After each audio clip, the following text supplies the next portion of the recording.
فوراً دل میں برائی جنم لیتی ہے، پیدا ہوتی ہے، تاثرات بنتے ہیں،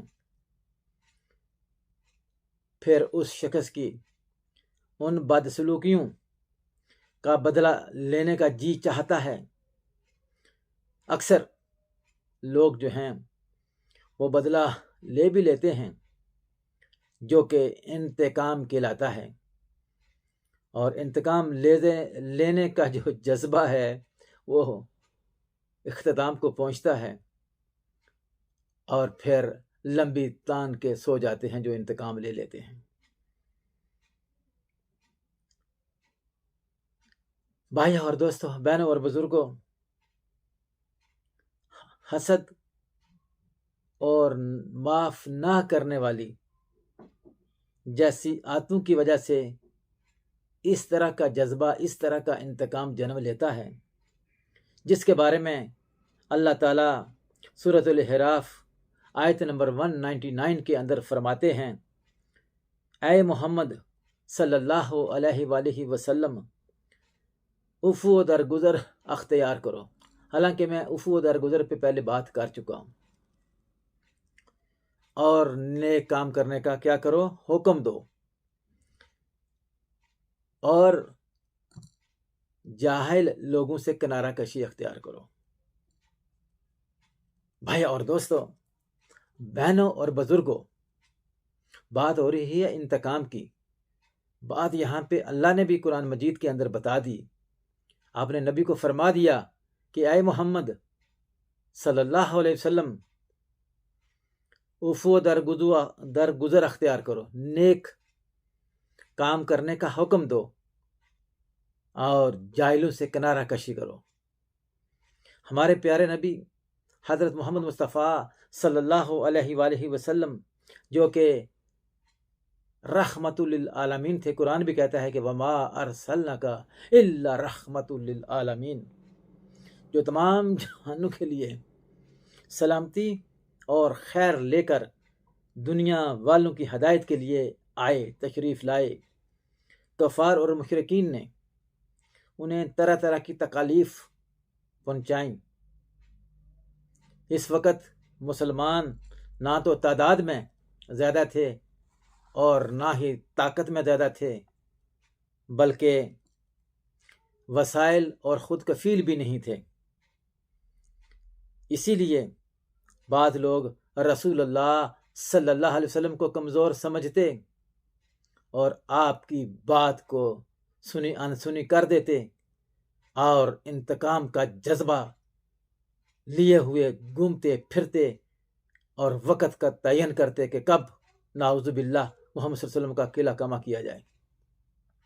بھائیو اور دوستو، بہنوں اور بزرگوں، یہ سوچئے کہ اگر ہمارے پیارے نبی حضرت محمد مصطفیٰ صلی اللہ علیہ وآلہ وسلم ان ظالموں کی ہلاکت کے لیے دعا نہیں کرتے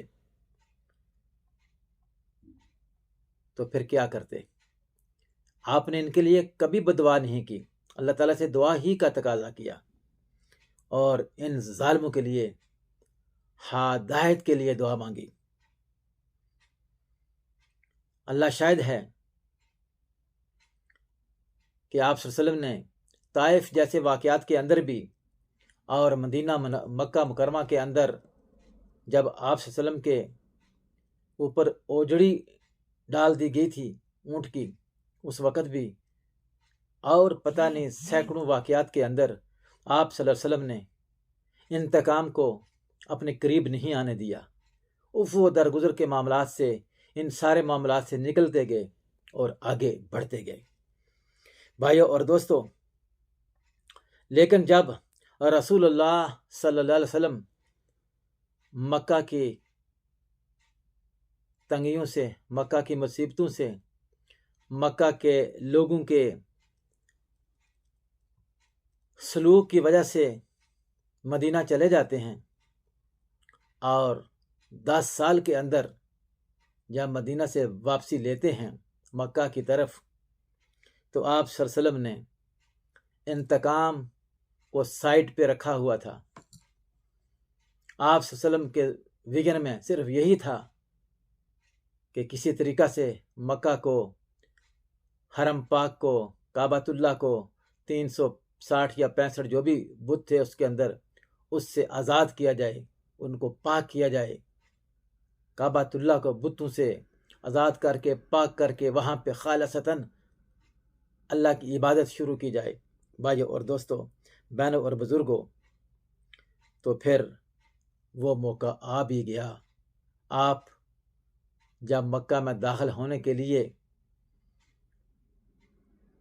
مکہ سے قریب ہی پہاڑوں تک اپروچ پا لیے، وہاں پہنچ گئے، خیمے لگا دیے، تو بھائیو اور دوستو، انتقام تو اتنا زیادہ لے لینا چاہیے تھا، لیکن چونکہ آپ رحمت للعالمین تھے تو آپ نے انتقام کو اپنے قریب نہیں آنے دیا، بلکہ جب صحابہ کرام نے اس شخص کو پکڑ لیا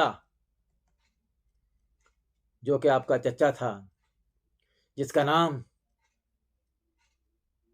ابو سفیان تھا، جو کہ ایک مرتبہ نہیں 27-28 مرتبہ انہی مکہ کے لوگوں کو ورگلا کر، ان کی فوج تیار کروا کر مدینہ منورہ کے اندر نبی علیہ الصلوۃ والسلام پہ چڑھائی کرتا رہا، غزوات ہوئے، اور یہ بھی بچتا رہا، آپ صلی اللہ علیہ وسلم بھی بچتے رہے، اور آخر یہاں پہ آ کے جب ٹکراؤ ہو گیا، صحابہ نے اس کو پکڑ لیا، ابو سفیان رضی اللہ تعالیٰ عنہ کو نبی پاک کے پاس لایا گیا، تو آپ صلی اللہ علیہ وسلم نے صحابہ کو بولا کہ اس کو آزاد کر دو، چھوڑ دو، اس کو میرے قریب بٹھا دو۔ آپ نے بولا ابو سفیان غم نہ کر، اب تو میرے پاس آ گیا ہے، اب تو میرے سلوک سے واقف ہوگا کہ میں نے تیرے ساتھ کیا سلوک کرنا ہے۔ فرمایا کہ ابو سفیان، اگر امان چاہتے ہو تو جاؤ، ان پہاڑوں کی ٹولیوں پہ کھڑے ہو کر اہل مکہ کو آواز دے دو کہ حرم پاک کے اندر، ابو سفیان کے گھر کے اندر، چار دیواری کے اندر قریب ترین جو جگہ ملتی ہیں وہاں پہ اکٹھے ہو جاؤ، آپ سے کسی قسم کا کوئی انتقام نہیں لیا جائے گا، رحمت للعالمین تشریف لا رہے ہیں۔ بھائیو اور دوستو، یہاں پہ دیکھیے، جن کے ہم امتی ہیں ان کی ادا کو بھی دیکھیے، اور آج ہماری اداؤں کو بھی دیکھیے۔ چچا جیسے رشتے حضرت حمزہ علیہ السلام، حضرت حمزہ رضی اللہ تعالیٰ عنہ حضرت حمزہ رضی اللہ تعالیٰ عنہ کا آپ کی آنکھوں کے سامنے شہید ہونا، کلیجہ نکالا جانا، اور پھر ناک کاٹا جانا، کان کاٹے جانا، انگلیاں ہاتھوں اور پاؤں کی کاٹے جانا، اور پھر اس ہندا کا ان تمام چیزوں سے ہار بنانا، گلے میں ڈالنا، اور کلیجے کو چبانا، اور کلیجے کے اندر سے آواز آنا کہ لا الہ الا اللہ محمد الرسول اللہ۔ کیا میں اور آپ آج کے اس دور کے اندر کسی کو معاف کر سکتے ہیں؟ اگر کوئی ہمارے ساتھ ایسا کر لے، لیکن رحمت للعالمین پیارے نبی صلی اللہ علیہ وسلم نے اس ہندا کو بھی معاف فرما دیا، بولا جاؤ ہندا، تم بھی آزاد، کلمہ پڑھ لو، بس محمد کے دین کو تسلیم کر لو، اللہ کو وحدہ لا شریک مان لو۔ اس نے بھی مان لیا، اور اللہ کے نبی نے بھی معاف فرما دیا۔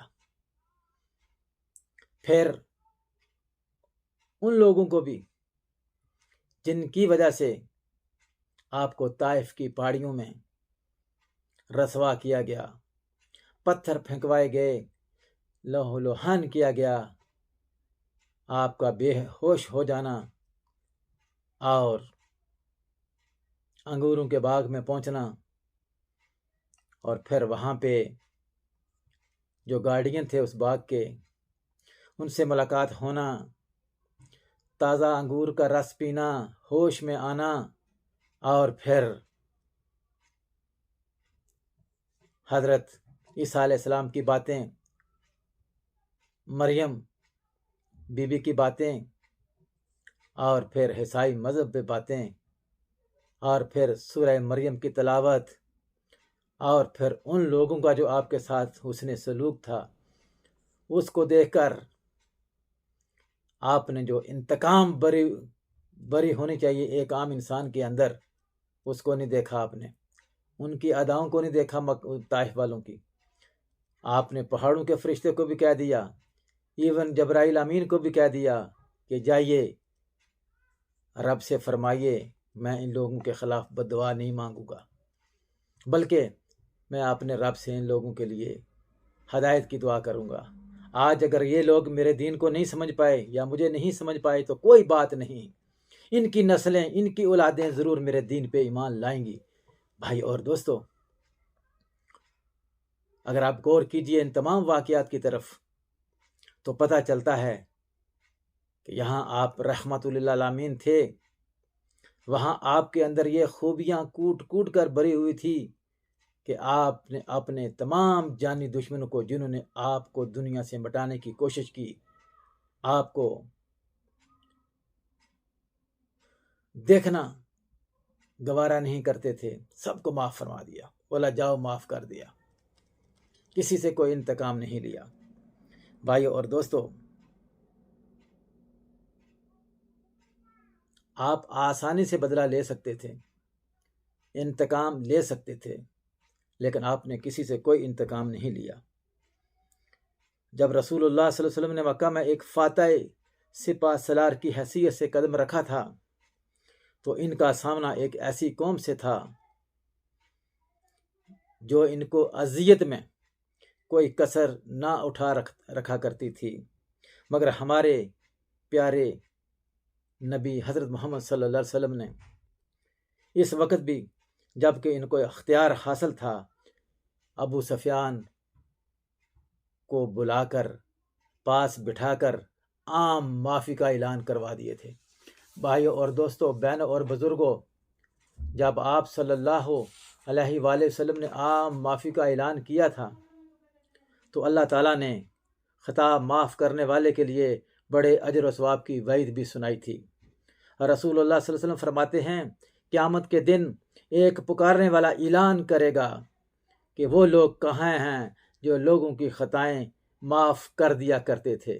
بھائی اور دوستو، اس عام آواز میں جو اللہ تعالیٰ کی طرف سے پکاری جائے گی، اس کے اندر آپ شامل ہونا چاہتے ہیں تو نیک بنو اور نیکی پھیلاؤ کے اس عمل کو میرے ساتھ مل کے جاری رکھیے، تاکہ آپ صلی اللہ علیہ وسلم کی سنتوں کو اجاگر کرتے ہوئے آگے بڑھتے ہوئے یہ جو تمام برائیاں جو ہمارے اندر پائی جاتی ہیں ان سے کنارہ کشی کرتے ہوئے، انتقام کو سائڈ پہ رکھتے ہوئے آگے بڑھتے جائیے، تو آپ ضرور اس دنیا کے اندر بھی اور وہاں بھی کامیاب ہو سکتے ہیں۔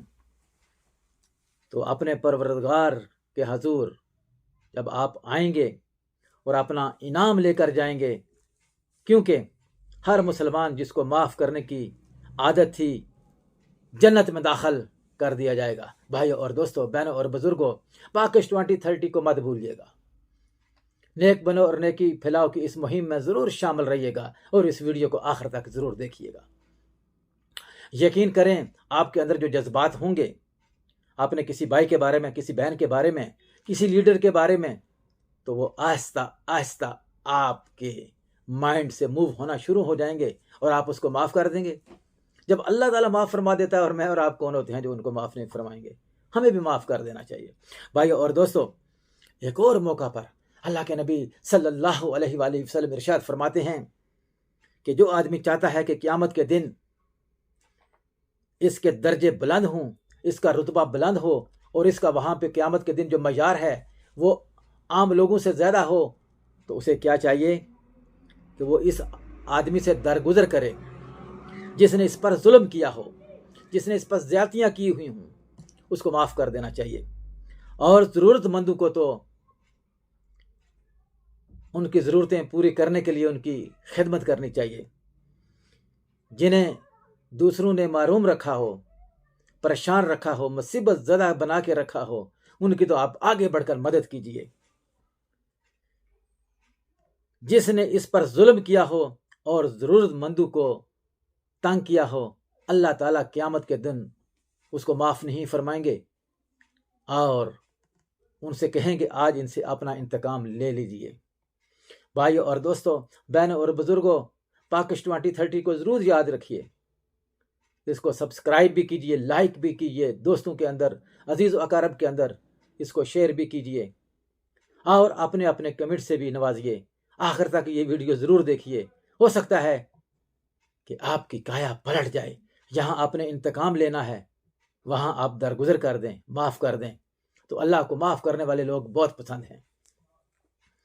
ایک دفعہ حضور نبی کریم صلی اللہ علیہ وآلہ وسلم حضرت ابوبکر صدیق سے گفتگو فرما رہے تھے، ڈسکشن جاری تھی، تو 3 حق باتوں کی طرف اشارہ کرتے ہوئے نبی علیہ الصلوۃ والسلام نے فرمایا، پہلی بات یہ ہے کہ جس بندے پر کوئی ظلم و زیادتی کی جائے اور وہ محض اللہ تعالیٰ کی رضا کے لیے اس کو معاف کر دے، یعنی انتقام نہ لے، تو اللہ تعالیٰ اس کے بدلے میں اس کی بھرپور مدد فرماتے ہیں، دنیا اور آخرت میں عزت اور آبرو عطا فرماتے ہیں۔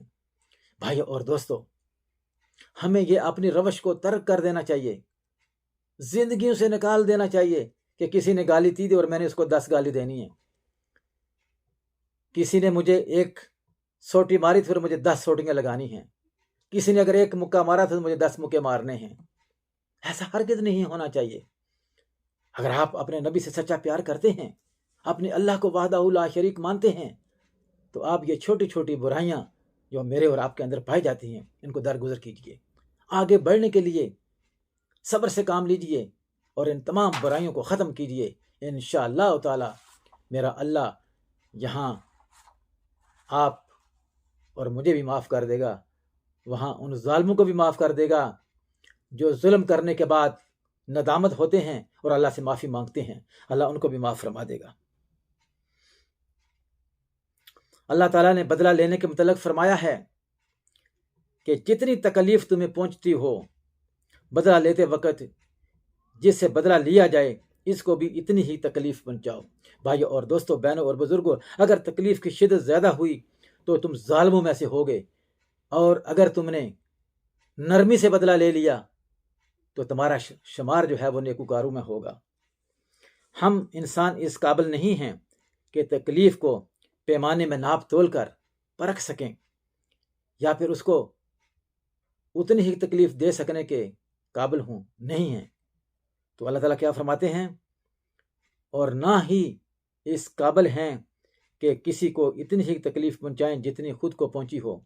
تو بھائیو اور دوستو، کیونکہ عموماً جب بدلہ لیا جاتا ہے تو اس میں غم اور غصہ کی جو لہر پائی جاتی ہے وہ بدلے کو ظلم میں بدل دیتی ہے۔ میں اس کی مثال آپ کے سامنے رکھوں گا۔ اس لیے بہتر ہے کہ ہم انتقام لینے کے بجائے عفو و درگزر کے معاملات لے کے آئیں، اپنا مقدمہ اللہ تعالیٰ کی عدالت میں چھوڑ دیں، پیش کر دیں اور خاموش ہو جائیں۔ انتقام ہرگز نہ لیجیے گا اور اس کے بتائے ہوئے انتہائی منصفانہ احکامات پہ عمل کیجیے گا انشاءاللہ تعالی۔ تو پھر کیا ہوگا، پھر خطا کار کو معافی بھی مل جائے گی اور انتقام لینے والے کو صبر بھی آ جائے گا، یا پھر شرعی عدالت میں پیش کر دیں، یہاں مقدمے کا فیصلہ کروائیں۔ اللہ تعالی ہم سب کو نیکی اور برائی سے بچنے اور معاف کرنے کی توفیق عطا فرمائے۔ بھائی اور دوستو، اس وقت جس دلدل میں اور آپ پھنسے ہوئے ہیں، یا میری قوم یہاں پھنسی ہوئی ہے، یا پوری دنیا کے مسلمان یہاں پھنسے ہوئے ہیں، وہاں سب سے بڑی چیز ہے انتقام۔ آپ نے مجموعی حالات پاکستان کے دیکھ لیجئے، ایک بھائی دوسرے بھائی سے انتقام لینا چاہتا ہے، ایک ہمسایہ دوسرے ہمسائے سے انتقام لینا چاہتا ہے، ایک سیاسی لیڈر دوسرے سیاسی لیڈر سے انتقام لینا چاہتا ہے۔ تو پھر جب ہر طرف انتقام انتقام انتقام کی گردان لاپی جا رہی ہوگی تو پھر معاشرے کے اندر برائیاں ہی برائیاں جنم لیں گی نا، پھر اچھائیاں کہاں سے آئیں گی؟ تو بھائیو اور دوستو، بہنوں اور بزرگوں، پاکش 2030 کو سبسکرائب کیجئے، لائک کیجئے اور اس ویڈیو کو ضرور دیکھیے، اور اپنے نبی صلی اللہ علیہ وسلم کی زندگی کو اور پہلے والے نبیوں کی زندگیوں کو اگر آپ پڑھیں گے، پرکھیں گے، کسوٹی پر رکھیں گے تو پتہ یہ چلے گا کہ ان لوگوں نے تو کسی کو کوئی نقصان نہیں پہنچایا تھا، صبر کیے تھے، اور صبر کا پھل کیا کہتے ہیں کہ میٹھا ہوتا ہے۔ پورے قرآن کو دیکھ لیجئے، الف لام میم سے والناس تک پڑھ کے دیکھ لیجئے، 6666 آیات کا مطالعہ کیجئے، 114 سورتوں کو اے سے زیڈ پڑھ لیجئے، سوائے ایک آیت کے کہیں آپ کو گارنٹی نہیں ملے گی۔ وہ گارنٹی اللہ کیا دینا چاہتے ہیں، یا انہوں نے کیا گارنٹی دی ہے؟ تذکیر کے لیے عرض کیے دیتا ہوں۔ اللہ تعالیٰ فرماتے ہیں کہ ان اللہ مع الصابرین، بے شک میں صبر کرنے والوں کو کے ساتھ ہوں۔ اللہ کس کا ساتھ دینا چاہتے ہیں؟ صبر کرنے والوں کا۔ تو آپ صبر کیوں نہیں کر سکتے؟ صبر کیجئے۔ یہ جو ملک کے اندر اس وقت حشر جیسا ایٹماسفر بنا ہوا ہے، ہر طرف لاوا ابل رہا ہے، ہر طرف آگ لگی ہوئی ہے، کس چیز کی؟ انتقام کی۔ کسی کو جیل میں ڈالا جا رہا ہے، کسی کو جیل سے رہا کیا جا رہا ہے، کسی کو جلا وطن کیا جا رہا ہے، کسی کو جلا وطنی سے واپس بلایا جا رہا ہے۔ پوری قوم 23 کروڑ عوام ایک دوسرے کے اوپر گالی گلوچ کر رہی ہے، ایک دوسرے کی سلواریں اتار رہی ہے، ایک دوسرے پہ نکتہ چینیاں جاری و ساری ہیں۔ کیا میں اور آپ اس قرآن کو نہیں مانتے؟ آپ نے نبی جس سے ہم اتنا پیار کرتے ہیں، آپ نے نبی کی باتوں پہ عمل نہیں کرتے؟ کیا اللہ کے نبی نے ایسا کرنے کو کہا تھا؟ کیا اللہ نے پورے قرآن کے اندر کہیں اس طرح کا انتقام لینے کا کہا تھا؟ تو پھر تو آپ لیجئے۔ لیکن جب کہیں آپ کو اس طرح کی باتیں نہیں ملتی ہیں، بڑے سے بڑے انتقام کو بھی آپ نے ثابت قدمی سے معاف کر دیا، آگے بڑھتے رہے، تو اس کا صلہ بھی تو اللہ نے دیا تھا نا۔ وہی سینکڑوں لوگ جو مکہ سے مسلمان ہوئے تھے 13 سال کی محنت میں، باقی سبھی کافر رہے تھے، مشرک رہے تھے، جب 10 سالہ مدینہ کی زندگی گزار کے جاتے ہیں صبر سے، استقامت سے، تو وہ پورے کا پورا مکہ بغیر جنگ کے فتح بھی تو ہو جاتا ہے نا، کیونکہ اللہ نے فرمایا تھا کہ میرے حبیب صبر کیجئے، صبر کا پھل بڑا میٹھا ہوتا ہے۔ وہ تو ہم نے دیکھ لیا۔ آج میں اور آپ کہاں کھڑے ہیں؟ ہم کیوں نہیں صبر کر سکتے؟ ہم کیوں ایک دوسرے کے جان کے دشمن بنے ہوئے ہیں؟ کیوں اپنی قبر کی زندگی کو جہنم کا گڑھا بنانا چاہتے ہیں؟ ہم کیوں آگے والی زندگی کو بجائے جنت کی خوبصورت وادیوں سے کنارہ کشی کرتے ہوئے جہنم کی ہولناکی میں جانا چاہتے ہیں؟ کیوں؟ سوچئے گا۔ یہ لیڈران آپ کے کام نہیں آئیں گے، یہ بڑے بڑے پیر بھی آپ کے کام نہیں آئیں گے، کوئی بھی آپ کے کام نہیں آئے گا۔ آپ کے کام آئیں گے اپنے اعمال کام آئیں گے۔ اپنے اعمال کو بہتر سے بہتر بنانے کی کوشش کیجئے، ان تمام برائیوں سے بچنے کی کوشش کیجئے، چغل خوری سے بچئے، انتقام سے بچئے،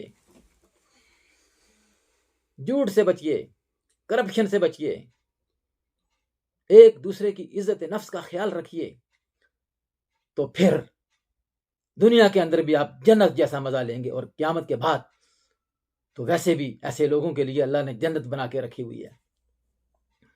کیوں نہ ہم اس جنت کے حصول کے لیے اور اس مہربان نبی سے ملاقات کے لیے اور وحدہ لا شریک کو دیکھنے کے لیے اپنے اعمال کی بہتری کو بہتر سے بہتر بنانے کی کوشش کریں، اور آگے بڑھیں تاکہ معاشرے کے اندر آسانیاں پیدا ہوں۔ اذان مغرب ہو چکی ہے اور میں بھی اپنے اختتام کی طرف بڑھ رہا ہوں۔ اللہ کرے کہ یہ ٹوٹی پھوٹی باتیں آپ اور میری سمجھ میں آ جائیں اور انتقام سے ہم بچ جائیں، برائیوں سے بچ جائیں، اچھائیوں کی طرف آ جائیں، تو اسی پہ ہم اللہ کا شکر بھی ادا کریں گے۔ اللہ ہمیں معاف فرمائے۔ آمین آمین ثم آمین۔